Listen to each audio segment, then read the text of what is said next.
नमस्कार, मैं हूं पवन त्यागी। 2024 के लोकसभा चुनाव को लेकर के विपक्षी पार्टियां फिर से एक बार एकजुट होने का प्रयास कर रही हैं। ये दिखाने की कोशिश कर रही हैं कि हम मिलकर के मोदी को सत्ता से बाहर कर सकते हैं। पहली बार नहीं है, 2014 में भी इसी प्रकार से इन्होंने कोशिश की थी, फिर 19 में भी कोशिश की थी और अब 24 की तैयारी में विपक्ष जुटा है। ये बात अलग है कि वो एकजुटता कहीं दिखाई नहीं दे रही, किन्हीं मुद्दों पर एकता नहीं दिखाई दे रही है। और बात यह है कि जो बीजेपी के नेता हैं सुशील मोदी, जैसा उन्होंने कहा कि बारात है, बाजा है, लेकिन दूल्हा नहीं है। यही कुछ दृश्य पटना से आए जब वहां देखा कि विपक्षी पार्टियों के नेताओं ने भीड़ दिखाने के लिए एक एक पार्टी के कई लोगों को, यानी जो कई पदाधिकारी हैं, वो वहां मंच पर दिखाई दिए ताकि लगे कि भाई मंच पर भारी भीड़ है। लेकिन उस सारी भीड़ में, विपक्षी पार्टियों की उस भीड़ में एक बात कॉमन दिखाई दी कि परिवारवादी वो जो पार्टियां हैं वो वहां मंच पर दिखाई दी। जैसे उदाहरण के लिए उद्धव ठाकरे आए तो उनके साथ उनका बेटा आदित्य ठाकरे आया।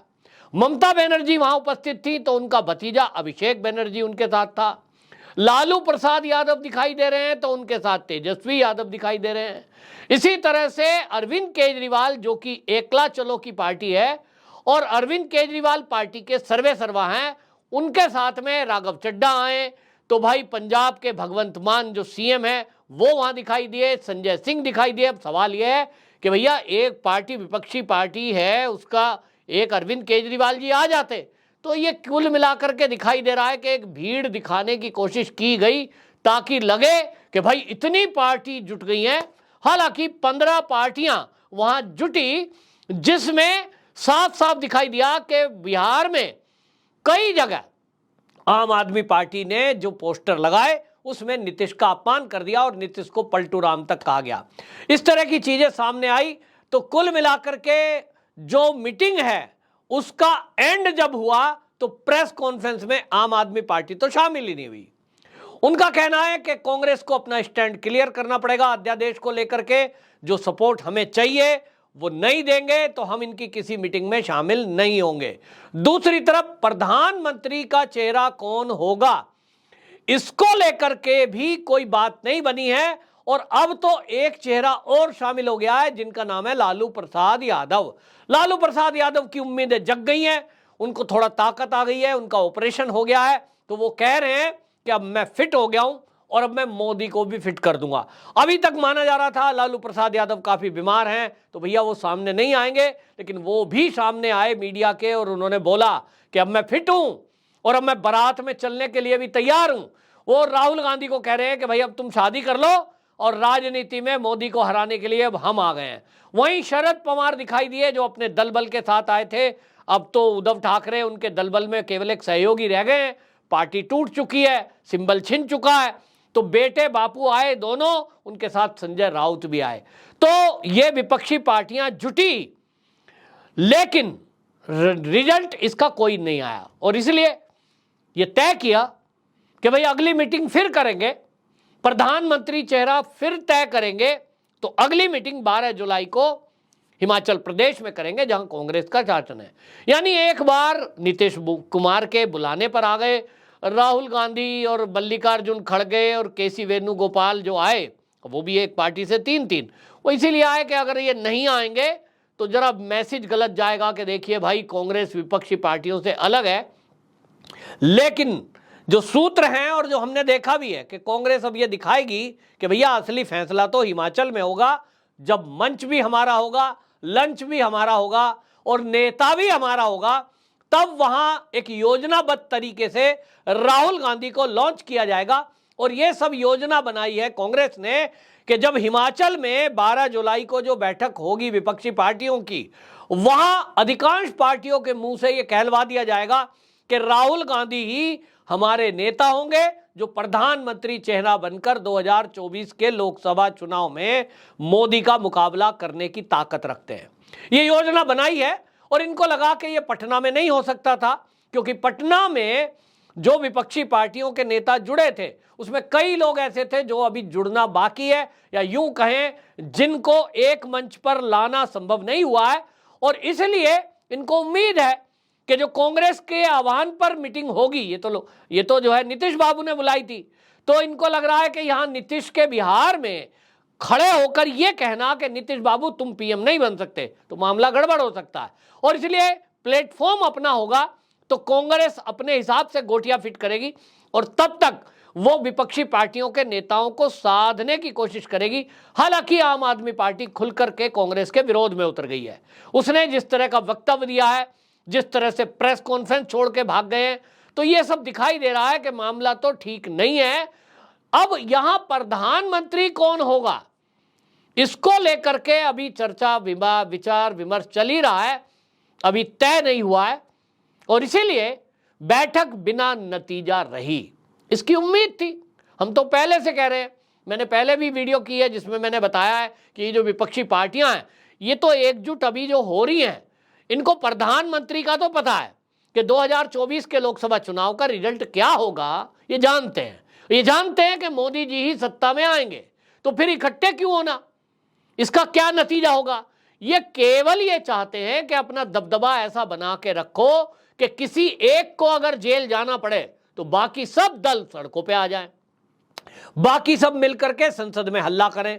जैसा हमने देखा है, राहुल गांधी को जब ईडी ने बुलाया पूछताछ के लिए, सीबीआई जब बुलाती है किसी को पूछताछ के लिए, चाहे वो अरविंद केजरीवाल हो, चाहे कांग्रेस हो, चाहे कोई, सारे मिलकर के एक सुर में बोलते हैं। इनको लगता है कि भीड़ में चिल्लाएंगे तो एक सुर में बोलने से क्या होगा कि संसद नहीं चलेगी। दुनिया में भारत के एक मैसेज देना चाहते हैं कि साहब यहां तो लोकतंत्र नहीं है, मोदी जी तो इनके ऊपर बदले की कार्रवाई कर रहे हैं। तो कुल मिलाकर के सरकार पर प्रेशर बनाने के लिए एकजुटता जरूरी है, ऐसा इनको एहसास हो रहा है, क्योंकि इनको पता है कि आज नहीं तो कल इन नेताओं में कई लोग ऐसे हैं जो जेल की सलाखों के पीछे जाएंगे। सबसे पहला नंबर लगने वाला है, जो सूत्र बता रहे हैं, वो है अरविंद केजरीवाल जी। अरविंद केजरीवाल जी के मंत्री जो है वो जेल में गए, मनीष सिसोदिया, और ये जो मनीष सिसोदिया है आबकारी नीति में जो जेल में गए हैं, इनके बारे में जो कहा जा रहा है कि सबूत ऐसे मिल गए हैं, आपको ध्यान होगा कि फेस टाइम पर इन्होंने जो बात की है अरविंद केजरीवाल से, अरविंद केजरीवाल के खासम खास की जो बात हुई, वो सबूत ईडी के पास है, सीबीआई के पास है, और इस सब को लेकर के अब मोदी जी अमेरिका से लौटेंगे और इसके बाद कहा जा रहा है कि तत्काल इस पर एक्शन होगा। अरविंद केजरीवाल जेल की सलाखों के पीछे जाने वाले हैं, ऐसा सूत्रों के हवाले से पता लग रहा है। तो अरविंद केजरीवाल जी के जाते ही फिर आम आदमी पार्टी का क्या होगा, हालांकि उसकी कुछ तैयारी की गई है। हमने पहले भी देखा था, कहा जा रहा था कि उनकी पत्नी जो है उनको सीएम बनाया जा सकता है, लेकिन जिस तरह से राघव चड्ढा को आगे लाया जा रहा है, जिस तरह से संजय सिंह को बार बार आगे लाया जा रहा है, सवाल उठ रहा है कि इसके बाद अगला कौन।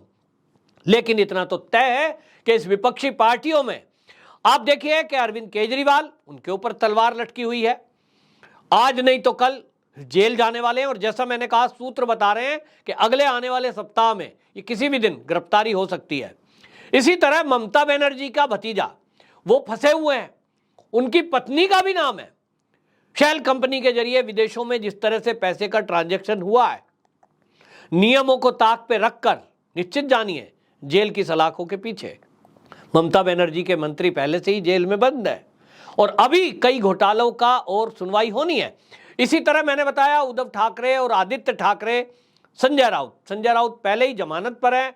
पत्राचाल घोटाले में गरीबों के लिए जो मकान बनाकर देने थे, वो जमीन करोड़ों की इन्होंने किस तरह से ठेकेदारों को दे दी, उसके ऊपर केस चला और अभी जमानत पर हैं। यानी 3 नेता महाराष्ट्र से, उद्धव ठाकरे, आदित्य ठाकरे, संजय राउत, ये तीनों लोग ये भी जेल की सलाखों के पीछे जाने वाले हैं।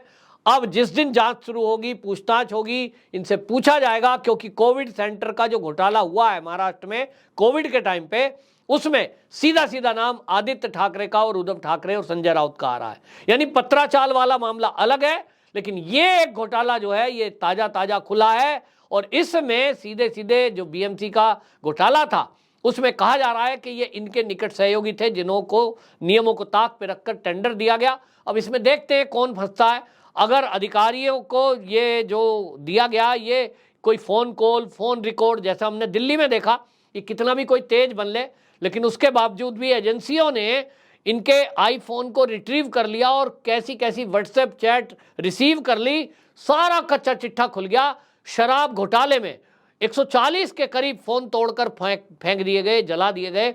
उसके बावजूद भी ईडी तह तक पहुंच गई। तो कहा जा रहा है कि ये जो उद्धव ठाकरे हैं और आदित्य ठाकरे, संजय राउत, ये तीनों, ये कितना भी बचने की कोशिश करें, एजेंसियों के पास पहले ही इन सबके कच्चे चिट्ठे पता लग चुके हैं। उनके पास सबूत है, वो पर्याप्त सबूत है ताकि ये जेल में भेजे जा सके। अभी इसी तरह आप देखिए, तेजस्वी यादव और लालू और राबड़ी तीनों ये जाने वाले हैं आईआरसीटीसी और जमीन के, जो नौकरी के बदले इन्होंने जमीन दी थी, उस घोटाले में।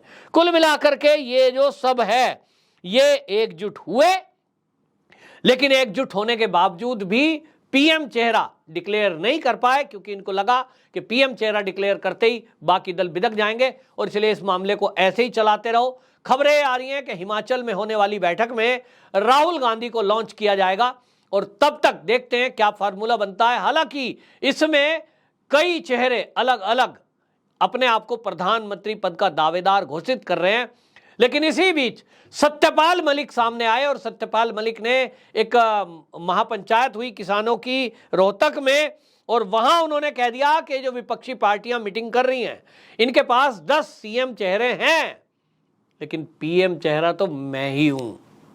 यानी एक तरह से साफ कर दिया कि इन सब में पढ़ा लिखा विद्वान व्यक्ति यदि कोई प्रधानमंत्री बनने योग्य है तो वो सत्यपाल मलिक, जो कि पूर्व राज्यपाल हैं, वो हैं। अब देखना होगा कि इसमें सत्यपाल मलिक को पीएम चेहरा बनाया जाता है कि नहीं। हालांकि शुरू में आप देखेंगे ये कह रहे थे मेरा राजनीति से कोई लेना नहीं है, ना मैं राजनीति में जाऊंगा, लेकिन मैं पहले से दावा कर रहा था कि सत्यपाल मलिक राजनीतिक महत्वाकांक्षा के चलते ही ये विपक्ष का चेहरा बनने के लिए मोदी पर प्रहार कर रहे हैं, पुलवामा की बात कर रहे हैं, कश्मीर की बात कर रहे हैं, जिसका इनका कोई लेना देना नहीं था।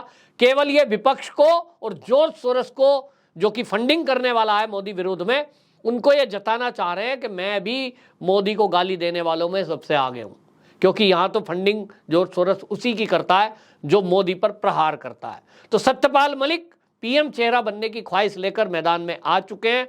अब देखना होगा कि जब हिमाचल में बैठक होगी, सत्यपाल मलिक को आगे रखा जाता है या कोई और नाम तय होता है।